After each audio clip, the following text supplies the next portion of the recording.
오늘은 정말 중요한 날인데요. 저 개인적으로 굉장히 기대가 되고 또 긴장을 많이 했던 날이기도 합니다. 왜냐하면 오늘부터 저희가 이 유평교회에서 누가복음 말씀을 강해를 하기로 했습니다. 기쁘신가요? 누가복음 말씀을 전하게 되었습니다. 요한복음의 두 말씀을 살펴보면 이런 말씀이 있습니다. 5장 39절에 보면 예수님께서 사람들에게 이렇게 말씀하셨는데요. 너희가 성경에서 영생을 얻는 줄 생각하고 성경을 연구하거니와 이 성경이 곧 누구에 대해서 증거한다고요? 나에 대해서 증언하는 것이니라. 또 17장 3절에 예수님께서는 이렇게 말씀하셨습니다. 영생은 곧 유일하신 참 하나님과 그가 보내신 자 누구를 아는 것이요? 예수 그리스도를 아는 것이니이다. 저희가 하나님 말씀을 대하는 이유가 바로 이것입니다. 예수 그리스도를 알기 위해서. 그리고 모든 성경은 결국 예수 그리스도를 가리키고 있습니다. 그래서 그 중에 이 성경의 66권의 책 중에 가장 예수 그리스도를 직접적으로 다루고 있는 책이 있다면 마태, 마가, 누가, 요한, 이 복음서겠죠. 이 복음서 중에서도 이 누가복음은 예수님에 대해서 가장 완벽하고 풍성하게 다루고 있는 책입니다.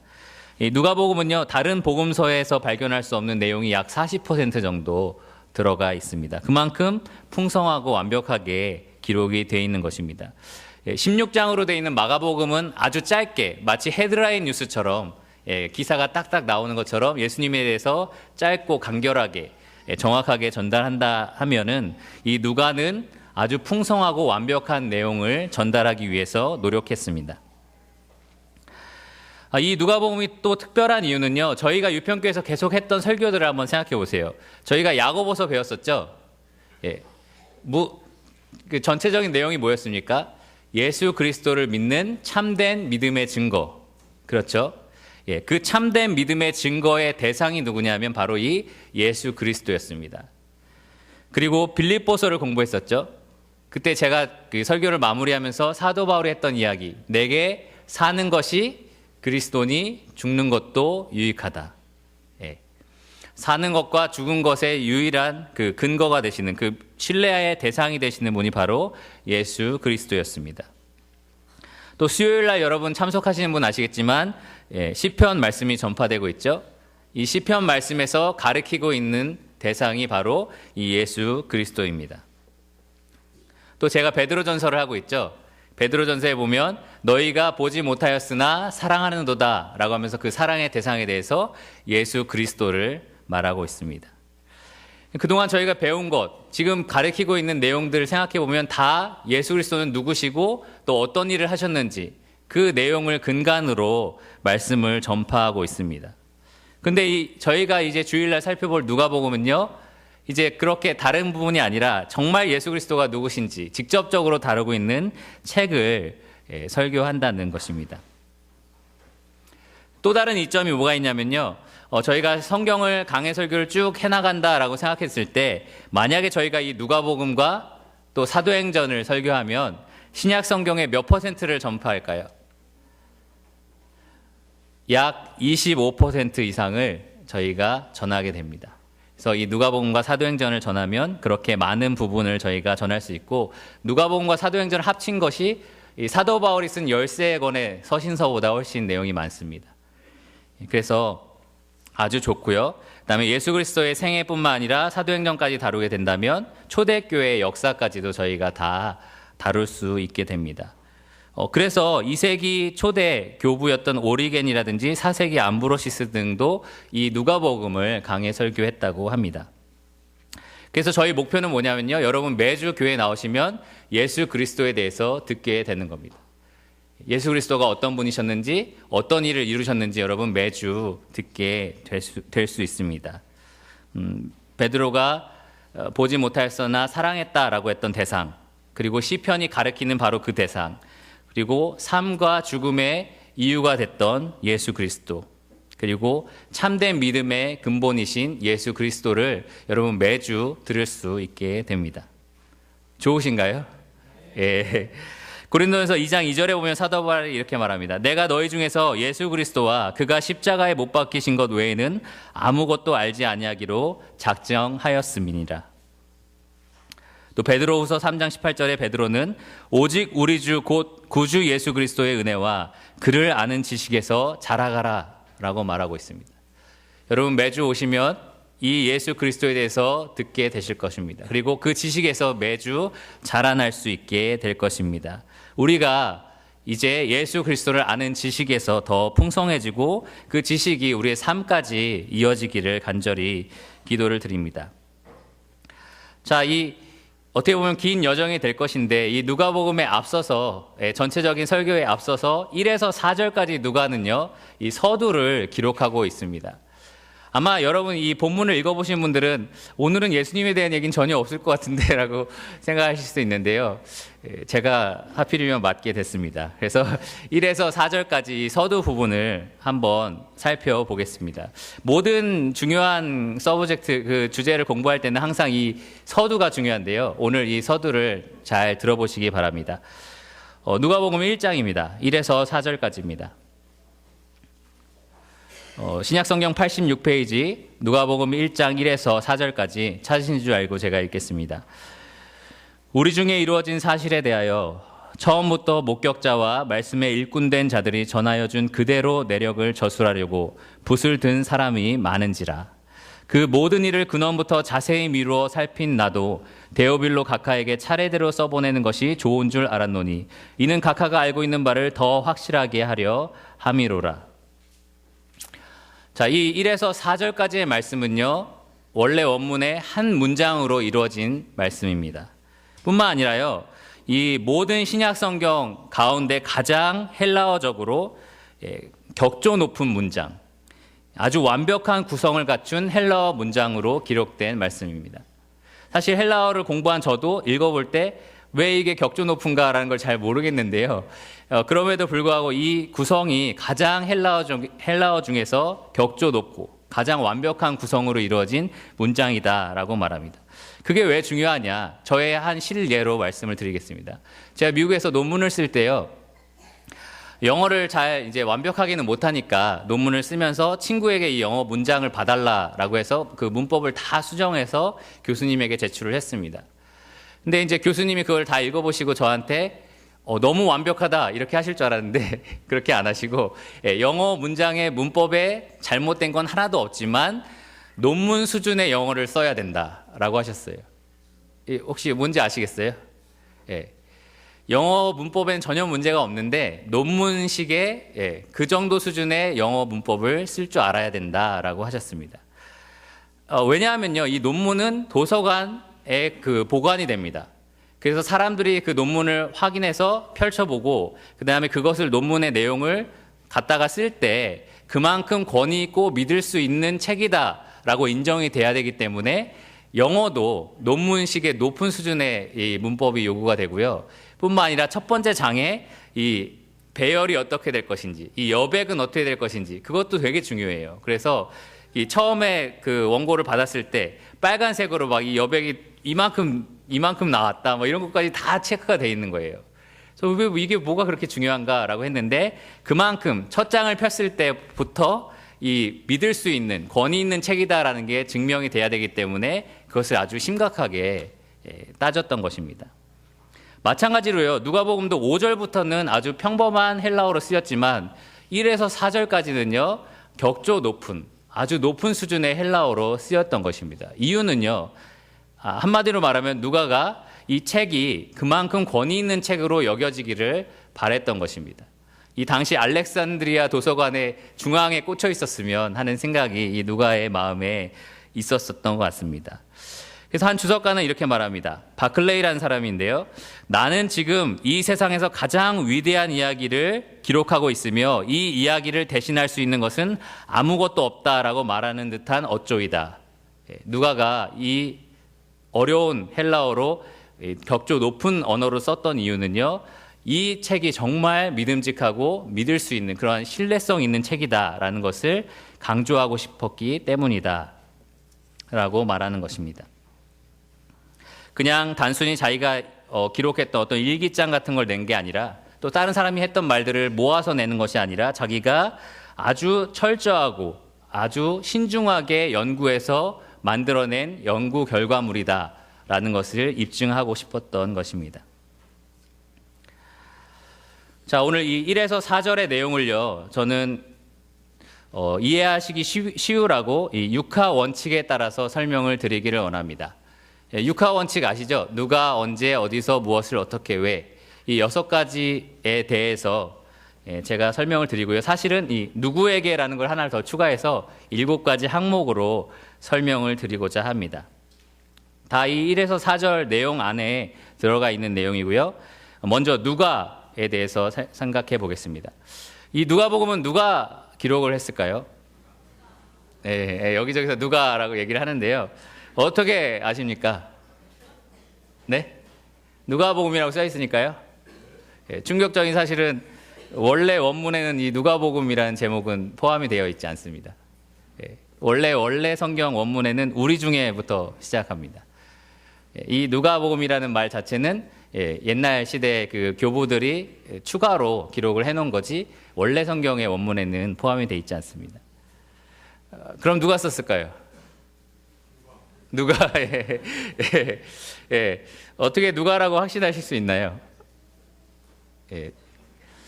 저는 여기서 제가 말을 한다고 해서 누가라고 믿지 마시고요. 과연 성경이 그런가 여러분이 한번 스스로 생각해 보셨으면 좋겠습니다. 왜냐하면 사실 수많은 학자들이 오늘날 누가가 기록하지 않았다라고 주장하는 사람들이 많이 있습니다. 저보다 더 공부 많이 한 사람들이에요. 박사들. 그런 사람들이 여러분 앞에 서서 누가가 기록하지 않았다라고 막 증거들을 대면서 얘기할 때 여러분 혼란스러워하지 마시고요. 오늘 제가 설명하는 것이 정말 성경적으로 맞는지 한번 진지하게 고민하고 들어보시기 바랍니다. 저는 누가복음이 누가가 썼다라고 생각을 합니다. 왜냐하면 2가지 이유가 있는데 첫째로는 외부적인 증거와 내부적인 증거가 있습니다. 외부적인 증거는 역사적인 증거인데요. 이 누가복음이라는 제목 자체가 아주 초대 시대의 교부들부터 그 목사들부터 누가복음이라는 제목을 썼던 겁니다. 이러한 초대 교회의 역사적인 증거가 왜 중요하냐? 제가 예전에 벌초하러 작은아버지랑 같이 이렇게 전라도에 내려간 적이 있었는데요. 이 산소 중에 하나는 완전 산속 깊은 곳에 있어요. 그래서 이게 풀인지 묘지인지 잘 모를 정도로 그런 상태에 있어서 작은아버지 뒤만 또 따라다녀야 여기가 그 묘구나라는 걸 알 수 있을 정도입니다. 근데 만약에 제가 은광이나 이렇게 사촌 동생들이 저보고 여기가 묘야 라고 얘기하면 제가 믿을 수 있겠습니까? 너도 나보다 어리고 네가 어떻게 알아? 이런 생각을 하지 않겠어요? 근데 작은아버지가 얘기하니까 제가 믿을 수 있는 거죠. 왜냐하면 작은아버지가 어렸을 때 혹은 경험했던 그러한 자기들이 들었던 자기 아버지가 얘기해줬던 그러한 역사적인 증거가 있기 때문에 더 신빙성이 생기는 거 아니겠습니까? 내가 어렸을 때 여기에 누가 묻히셨어 라는 경험을 직접 하신 거잖아요. 그래서 그분이 알려주셨을 때 제가 정말 이게 그 묘가 맞나 보다라고 확실히 인정할 수 있는 것입니다. 마찬가지로 이 역사적인 증거는 그러한 효과가 있는데요. 이 누가가 기록하고 나서 얼마 되지 않은 그 2세기 교부인 저스틴이라는 사람, 그 사람이 바로 이것이 누가가 기록했다라고 확증하고 있고요. 또 무라토리아 정경이라는 정경에도 누가가 기록했다라고 말하고 있습니다. 또 아주 초기 사본인 그 175년 정도에 쓰인 사본에도 본문 끝에 누가가 기록한 것이라고 되어 있고요. 또 2세기 목사였던 이레네우스라는 사람도 바울의 친구 누가가 바울에 의해 설교된 것을 책으로 기록했다라고 증거하고 있습니다. 또 3세기의 터툴리안이라는 사람도 누가가 기록했다라고 증거하고 있습니다. 이 초기 이 누가가 기록한 이 시점과 얼마 되지 않은 이 초기 교회의 목사들 그리고 교부들이 누가가 기록했다라고 증언하고 있다는 것입니다. 그러니까요, 오늘날 아무리 똑똑한 박사들이 아니라고 주장을 해도 그 당시에 이것을 경험했던 사람, 누가를 아는 사람, 또 누가의 친한 사람들을 아는 사람들이 증언하는 게 더 확실하겠죠. 이 역사적인 증언이 그만큼 신빙성을 우리에게 가져다 줍니다. 또 하나는 성경 자체가 말하고 있는 증거인데요. 성경 자체가 우리에게 오늘 그 저자가 누구인지 말해주는데요. 1에서 4절까지 저자에 대한 힌트가 나와 있는 것이 있습니다. 뭐가 있을까요? 3절에 보면요. 그 모든 일을 근원부터 자세히 미루어 살핀 나도 라고 말하고 있습니다. 여기 이 나가 누굽니까? 이 누가복음을 쓴 저자입니다. 그렇죠? 그런데 사도행전을 보시면요. 사도행전 1장 1에서 2절을 보시면 이렇게 말하고 있습니다. 데오빌로여, 내가 먼저 쓴 글에는 무릇 예수께서 행하시며 가르치시기를 시작하신부터 그가 택하신 사도들에게 성령으로 명하시고 승천하신 날까지의 일을 기록하였노라. 오늘 읽은 누가복음에는 데오빌로 각하에게 이제 처음 책을 쓴다라고 말을 하고 있고요. 이 사도행전에는 전에 쓴 책에 내가 이렇게 기록을 했다라고 말하고 있습니다. 그래서 우리가 알 수 있는 것은요. 누가복음과 사도행전의 저자가 같다. 예. 인정하십니까? 여기까지는 맞지 않습니까? 예. 그런 것을 알 수 있습니다. 근데 사도행전에 우리가 또 발견할 수 있는 게 뭐가 있냐면요. 여러 차례 우리라는 표현이 나옵니다. 예. 사도행전 기록에 우리가 어디를 갔는데, 우리가 누구를 만났는데, 우리가 어떤 것을 경험했는데 라는 말이 나옵니다. 그 우리에는 이 사도행전의 저자가 포함되죠. 예. 여러분 잘 아시는, 제가 이 자리에서 그 빌립보 사역에 대해서 설교를 했었던 적이 있는데요. 그 빌립보 거기에 사역을 했을 때 이 우리라는 말이 처음 등장을 합니다. 그리고 사도 바울이 3차 전도 여행을 했을 때 그 우리가 다시 한번 등장을 하고요. 또 사도 바울이 잡혔을 때 그때도 우리라는 말이 나옵니다. 그래서 저희가 생각해 볼 수 있는 건 이 우리라는 사람, 그래서 이 사도행전의 저자는 사도 바울과 이 사역을 함께 동역했던 사람이구나. 3차 여행도 같이 했던 사람이고 빌립보에서도 같이 있었고 또 마지막에 잡혔을 때도 같이 있던 사람이구나 라는 것을 이 성경을 통해서 알 수 있습니다. 자, 사도 바울과 같이 돌아다녔던, 같이 복음을 동역했던 동료들은 다음과 같습니다. 마가, 아리스다고, 디모데, 디도, 실라, 아굴라, 브리스길라, 바나바. 이것이 이제 사도행전의 저자 이 후보 중에 한 명입니다. 이 중에 누구일까요? 사도행전 기록에 우리라고 표현하면서 자기 이름을 직접 적지는 않았겠죠. 제가 제 책을 쓰면서 우리라고, 우리 이렇게 표현 쓰면서 조정의는 이렇게 쓰진 않겠죠. 사도행전에 기록되지 않는 사람의 이름은 아까 제가 쭉 읽었던 이름 중에 누가와 디도밖에 없습니다. 나머지는 다 이름이 나와요. 그 누가와 디도 중에 사도 바울과 동행했던 그 우리라는 그 역사적인 사건들에 함께 동역했던 사람, 그리고 헬라어를 이 정도로 쓸 수 있었던 사람은 유일하게 누가밖에 없습니다. 그래서 저희가 이 성경을 통해서 누가가 저자구나라는 것을 분명하게 알 수 있습니다. 그래서 여러분 박사가 와서 아니라고 얘기해도 성경을 통해서 증거하실 수 있습니다. 자, 그러면 누가는 어떤 사람이었나 잠깐 생각해 보겠습니다. 먼저 누가는 이방인이었습니다. 그 이름 자체가 이방인의 이름이고요. 그 다음에 이렇게 헬라어를 구사할 수 있는 이방인이었습니다. 그 이방인이기 때문에 가졌던 여러 가지 누가복음의 특징이 있습니다. 첫째로 누가복음이 여러 사건들을 기록할 때 로마 황제나 어떤 관료들의 이름을 갖고 이야기해요. 이 사람이 황제였을 때 이런 일이 있었다라는 식으로 접근을 합니다. 또 마태는 구약 성경을 가져와서 계속해서 예언이 이루어진 것을 설명하려고 노력하는데 누가는 그런 부분이 적습니다. 유대인들은 구약 성경에 익숙했겠죠. 근데 이방인들은 아마 그런 것에 덜 익숙했을 것입니다. 그래서 구약 성경 인용이 적은 편이고요. 또 최대한 히브리어를 사용하지 않고 헬라어 명칭을 사용하려고 합니다. 그래서 랍비라는 말 여러분 잘 아시죠? 근데 그것을 선생이라고 번역해서 누가복음에 사용을 했습니다. 누가가 이방인이기 때문에, 그리고 특징이 뭐가 있냐면 신약성경 전체를 기록한 신약성경 전체 저자들 중에 유일한 이방인입니다.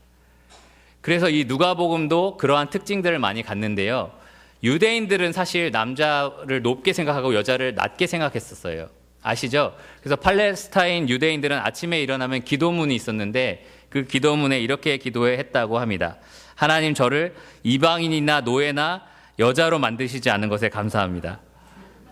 이상한 기도죠. 근데 팔레스타인 사람은 그랬다는 거예요. 근데 이 누가는 이방인이었기 때문에 복음서에도 여자에 대한 기록이 굉장히 많이 나옵니다. 그래서 마리아, 마르다, 나인성 과부, 안나, 엘리사벳 이렇게 여러 여자들에 대한 기록도 나와 있습니다. 또 가난한 사람, 억눌린 사람, 연약한 사람에 대한 기록도 많이 나와 있습니다. 또 누가는요, 골로새서 4장 4절을 보면 사랑하는 의사라고 말을 합니다. 병원 의사를 얘기하는데요. 바클레이는 이렇게 말합니다. 목사는 사람의 가장 선한 것을 보고 저희는 여러분들의 가장 선한 것을 봅니다. 법관은 사람의 가장 나쁜 점을 보며 의사는 사람을 있는 그대로 본다. 사실 그대로, 사실 있는 그대로 보는 것이 의사다라고 말을 합니다. 그래서 누가는요, 이 누가복음을 기록하면서 최대한 현실적으로 그리고 분석적으로 있는 그대로 기록하기 위해서 최선을 다했습니다.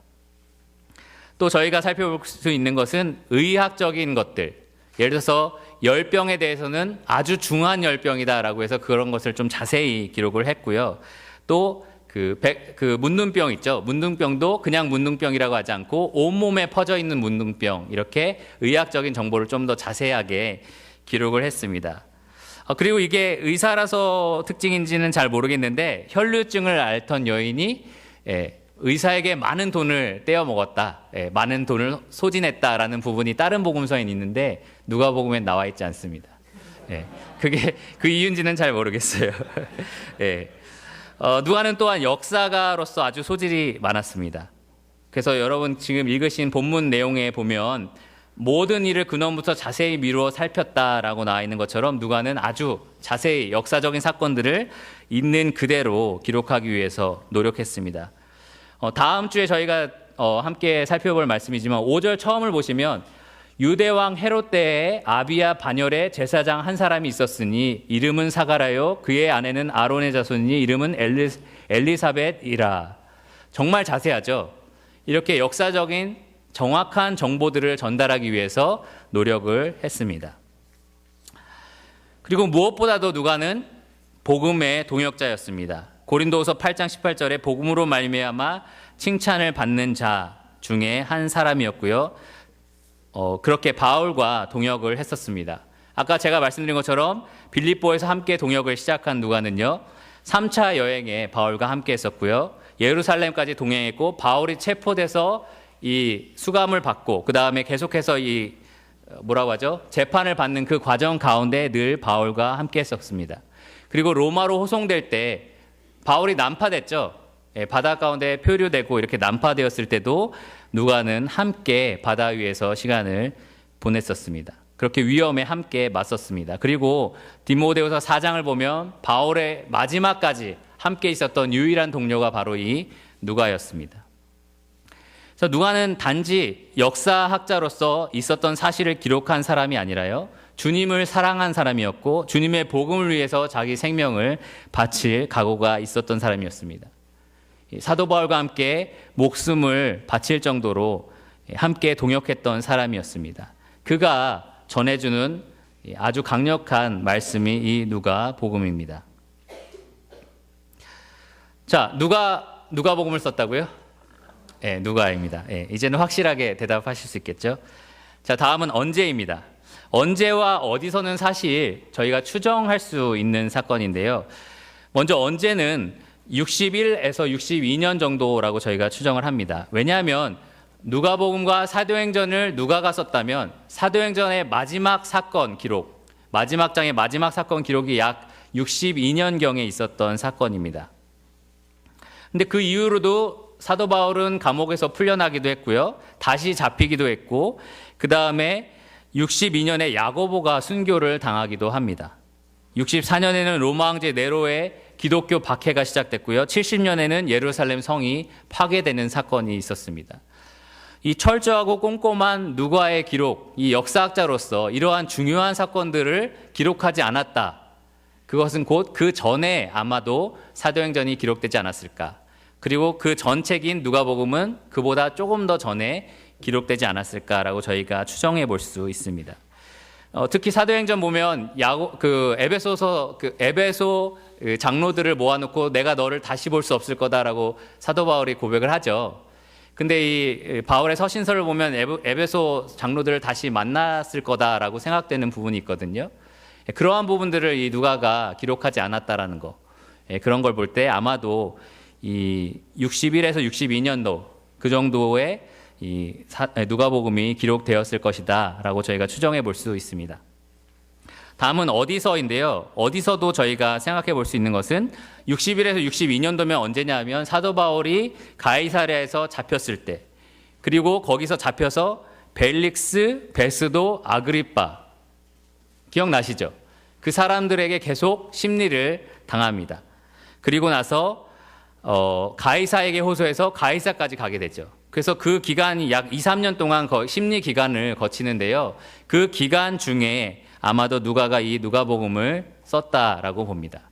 그래서 어디서는 가이사랴라고 저희가 추정해 볼 수 있습니다. 누가가 61에서 62년 가이사랴에서 쓴 책 누가복음입니다. 자, 다음은 누구에게인데요. 3절 말씀에 나옵니다. 데오빌로 가카라는 말이 나옵니다. 여기 가카라는 말은 저희 말에서도 생각해 볼 수 있듯이 사회적으로 아주 유명한 사람이거나 아주 높은 사람, 그래서 많은 사람들이 로마 정부 관료나 지방 관료였을 것이다 라고 얘기를 하고요. 또 보통 이렇게 학문적인 책들, 그 인정을 받는 신빙성 있는 책들의 첫 서두에 나오는 유명한 사람의 이름은요, 그 책을 만들 수 있게 도와준, 후원해준 사람의 이름일 경우도 있다고 합니다. 그래서 아마 로마의 관료 중에 한 명이었을 수도 있고, 누가가 저술하는 데 도움을 준 사람일 수도 있습니다. 또 데오빌로라는 사람의 이름의 뜻은 하나님을 사랑하는 자 혹은 하나님의 사랑을 받은 자라고 저희가 생각할 수 있는데요. 이 이름의 뜻을 생각해 볼 때 아마도 예수 그리스도를 알고 있는 자가 아니었을까. 특히 4절에 가카가 알고 있는 바를 더 확실하게 하려 함이로다 라고 말하는 걸 볼 때 예수 그리스도에 대해서 알고 있었던 사람 혹은 믿고 있었던 사람이라고 생각할 수 있습니다. 그러나 아마도 예수님이 어떤 일을 하셨는지 어떤 분인지를 다 알지는 못했던 것 같습니다. 그래서 누가가 이 말씀을 기록을 한 것 같습니다. 또 데오빌로와 같이 수많은 그리스도인들이, 특히 이방 지역에 퍼져 있었던 그리스도인들은 이 예수님에 대해서 다 알지는 못했습니다. 예수님의 목격자들은 보통 예루살렘에 있었잖아요. 그 예수님의 목격자들, 그리고 그 목격자들로부터 말씀을 받은 사람들이 이 이방인 지역에 퍼져서 복음을 전했습니다. 그래서 그 이방 지역에 있는 사람들, 그 사람들은 아마도 예수님에 대해서 보거나 듣거나 하지 못했던, 그리고 그 예수님에 대한 기록도 적게 가지고 있었던 사람들이었을 것입니다. 누가는 그래서 데오빌로 뿐만 아니라 이렇게 예수님에 대해서 아는 것이 적었던 사람들, 그 사람들의 믿음을 확증하기 위해서 이 편지를 썼을 것이다 라고 생각해 볼 수 있습니다. 자, 누가 썼다고 했죠? 언제 썼죠? 잘 알고 계시네요. 어디에서 썼다고요? 가이사랴에서 썼고, 누구에게 썼죠? 데오빌로에게. 감사합니다. 너무 잘 따라오고 계십니다. 다음은 이제 무엇을입니다. 무엇을 썼을까? 바로 오늘 설교 제목이기도 하는데요. 1절 말씀에 있습니다. 우리 중에 이루어진 사실에 대하여.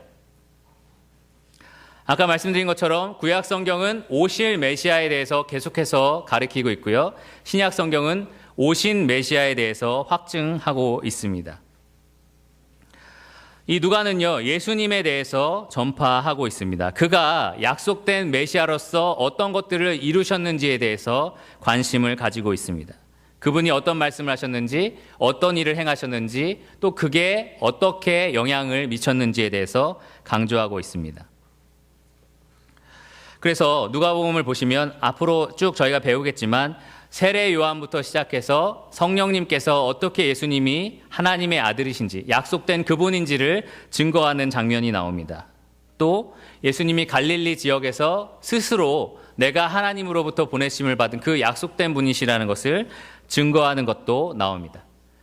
또 예수님이 예루살렘 쪽으로 향하시면서 하나님의 아들로서, 하나님으로서 베푸시는 그러한 인자하심, 그리고 놀라운 기적들, 놀라운 말씀들, 그것을 저희가 또 볼 수 있습니다. 그리고 마지막으로 하나님의 어린 양으로서 이 모든 세상의 죄를 짊어지고 죽으시고 부활하신 예수 그리스도에 대한 기록이 이 누가복음의 내용입니다. 누가복음이 누가의 기록 제1권이면 2권은 뭐죠? 사도행전입니다.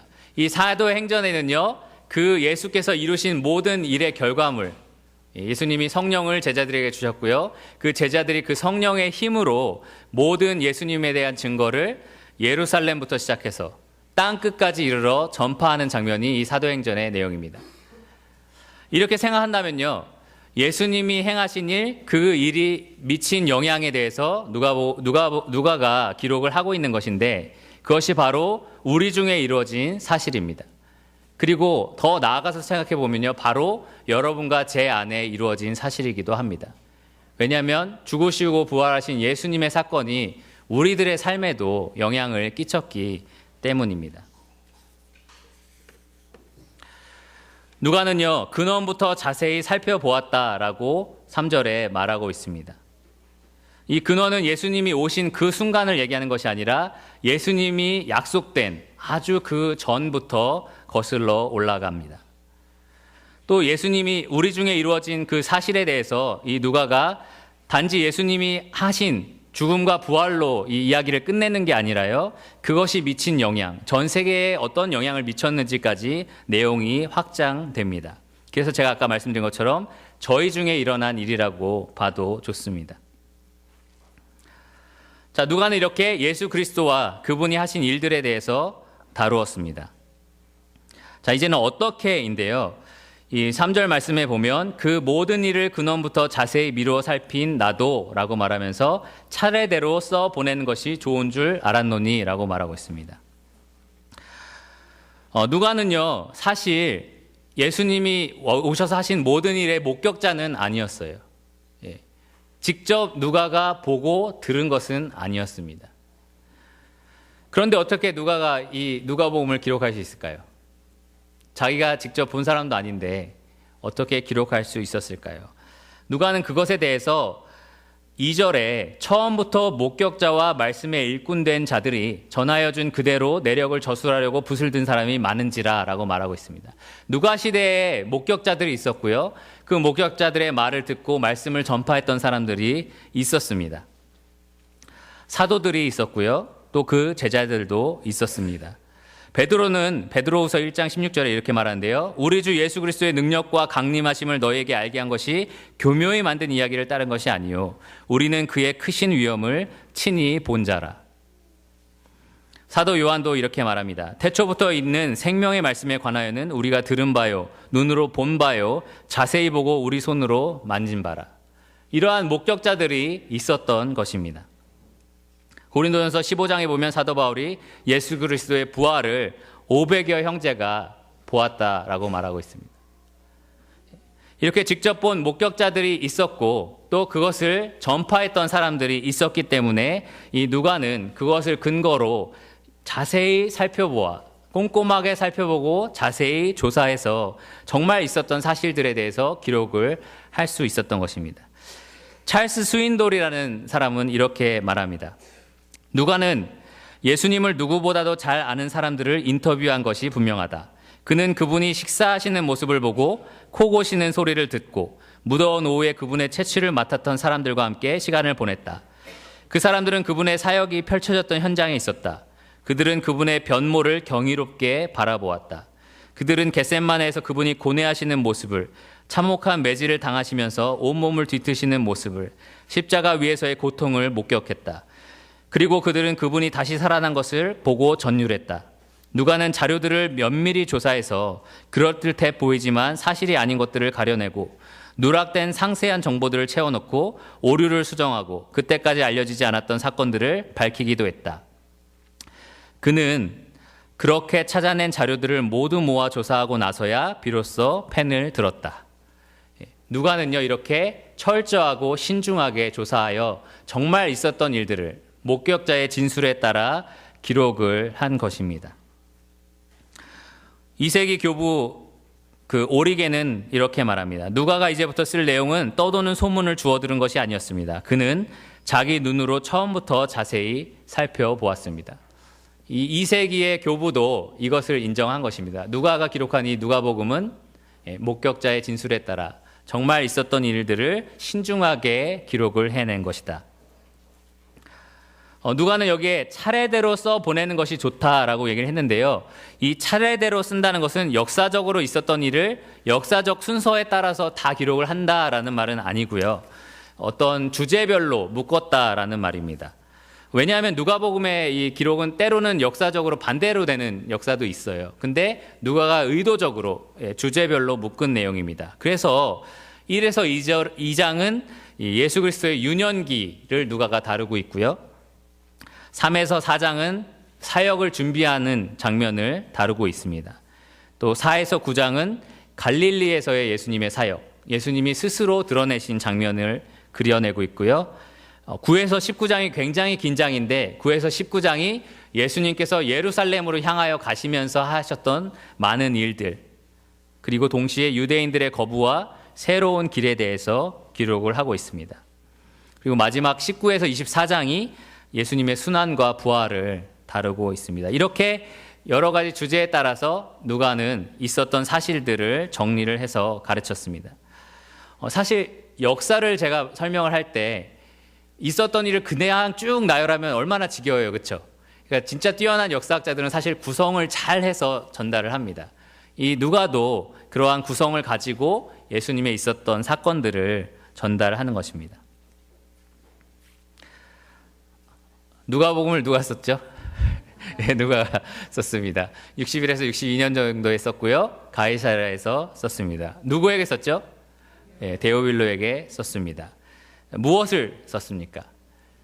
우리 중에 일어난 사실, 곧 예수 그리스도가 누구신지, 또 그가 어떤 일을 하셨는지에 대해서 썼습니다. 어떻게 썼냐면 목격자의 진술에 따라 아주 철저한 조사, 신중한 검토에 따라서 기록을 했습니다.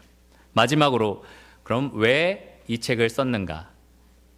4절 말씀에 보면 이는 각하가 알고 있는 바를 더 확실하게 하려 함이로라 라고 말하고 있습니다.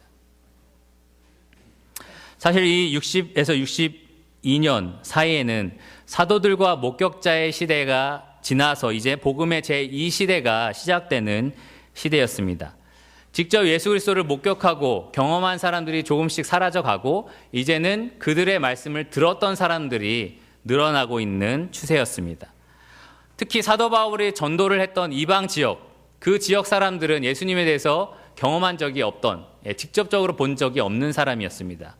그래서 베드로도 소아시아 성도들에게 너희가 예수를 보지 못하였다, 지금도 보지 못한다라는 말을 하였습니다.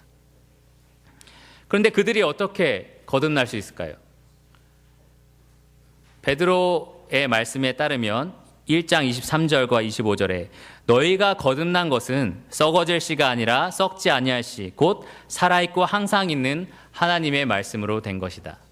이 말씀이, 예수 그리스도에 대한 말씀이 그들에게 전파됐을 때 그들의 마음속에 성령님께서 역사하셔서 예수 그리스도를 본 적은 없지만 경험하게 하신 것입니다. 그분이 정말 어떤 분인지 그들 마음에 분명히 성령님께서 조명하여 주신 것입니다. 베드로는 너희에게 전한 복음이 곧 이 말씀이다 라고 말하고 있습니다. 누가가 이 누가복음을 기록한 목적 역시 그렇습니다. 이 하나님의 말씀으로서 이 누가복음이 전파되었을 때 데오빌로나 하나님을 알고 있지만 잘 알지 못하는 사람들, 그들에게 정말 하나님이 어떤 분인지, 예수 그리스도가 어떤 분인지, 어떤 일들을 이루셨는지를 보여주기 위해서, 확증하기 위해서 이 책을 쓴 것입니다. 특히 이 시대 그리스도인들은 많은 고난 가운데 있었습니다. 자기 생명을 내걸고 예수님을 선택해야 했습니다. 그런 그들에게 이 복음서가 전혀 없는 상태에서 자기가 들은 정보로만 내가 이 예수 그리스도를 위해서 목숨을 바칠 수 있는가? 내가 정말 예수님이 어떤 일을 하셨는지 잘 모르는 상태에서 이 그리스도를 선택하고 계속해서 선택해 나가야 될 것인가? 이러한 의심들이 마음속에 있을 수 있습니다. 그러한 그들에게 이 누가는요, 정말 예수님이 어떤 분이신지 봐라. 그리고 그분이 어떤 일을 하셨는지 한번 들어봐라. 그들의 믿음을 확증시켜주기 위해서 이 누가복음을 기록을 했습니다. 마이클 윌코크라는 사람은 이런 말을 했습니다. 누가는 자기 독자들이 복음의 확실성을 이성으로뿐 아니라 마음으로도 알기 원한다. 그래서 복음의 확실성이 그의 존재의 일부가 되게 하려는 것이다. 누가는 그런 지식이 당신의 것이 될 수 있다고 말한다. 어떻게? 어떤 신비로운 체험에 의해서 혹은 철학을 깊이 연구함으로써? 그렇지 않다. 여기 그의 복음서에서 나온 예수의 이야기의 명확한 사실을 읽고 묵상함으로써 그렇게 된다는 것이다. 바로 거기에서 당신은 삶의 기본적인 확실함을 알게 될 것이다. 저는 여기 계신 성도님들도 바로 이 데오빌로나 그리스도인, 다른 그 당시의 그리스도인들처럼 우리가 믿고 있는 예수 그리스도에 대해서 보다 더 확실하게 알 필요가 있다라고 생각합니다. 여러분이 지금 여러분의 모든 삶을 의지하고 있는 그 하나님, 그 예수 그리스도, 여러분의 소망이 그분께 있고요. 여러분의 미래가 그분께 있고 여러분의 생명도 이 예수 그리스도 안에 있습니다. 그렇다면 그분이 정말 어떤 분인지, 어떤 일을 이루셨는지를 아는 것은 굉장히 중요합니다. 그것이 분명해질 때 우리의 믿음도 더 분명해지기 때문입니다. 그래서 앞으로 저희는요, 이 예수 그리스도에 대해서 듣게 될 것입니다. 전능하신 하나님이시지만 그 하나님의 입에서 나오는 연약한 어린아기의 울음소리, 예수님의 성육신 되심을 듣게 될 것입니다. 그리고 자신의 소명을 알았던 예수님, 학자들과 율법 학자들과 토론을 나누신 어린 소년 예수님에 대한 이야기도 듣게 될 것입니다. 또 세례 요한의 확증으로 아버지 하나님과 성령 하나님께서 이분이 바로 하나님의 아들이다라고 확증하신 장면도 보게 될 것입니다. 가난하고 억눌린 자를 돌보시는 온유하고 사랑 많으신 창조주의 모습도 보게 될 것이고요. 병들고 귀신 들린 자들을 고쳐주시는 능력의 하나님을 만나게 될 것입니다. 또 그 입에서 나오는 강력한 권위 있는 진리의 말씀의 하나님도 만나게 될 것입니다. 또 그분이 모든 인류의 죄를 지고 돌아가시고 부활하시는 그 놀라운 장면에도 저희가 함께 있게 될 것입니다. 또 그 창조주이신 예수 그리스도, 그분에 대한 인간의 반응도 저희가 보게 될 것입니다. 두 가지 반응이 있는데요. 하나는 그분에게 놀라고 경외하고 찬양하고 경배하는 장면이 있고요. 또 하나는 그 놀라운 능력과 그 인자한 성품에도 불구하고 차갑게 돌아서는 죄인의 모습도 보게 될 것입니다. 누가복음 기대되십니까? 다음 주부터 본격적인 누가복음 말씀을 듣도록 하겠습니다. 오늘은 그냥 인트로덕션에 불과합니다. 다음 주 이 시간 오셔서 예수님에 대한 이야기를 다시 한번 들어보도록 하겠습니다. 기도하고 말씀을 마치도록 하겠습니다.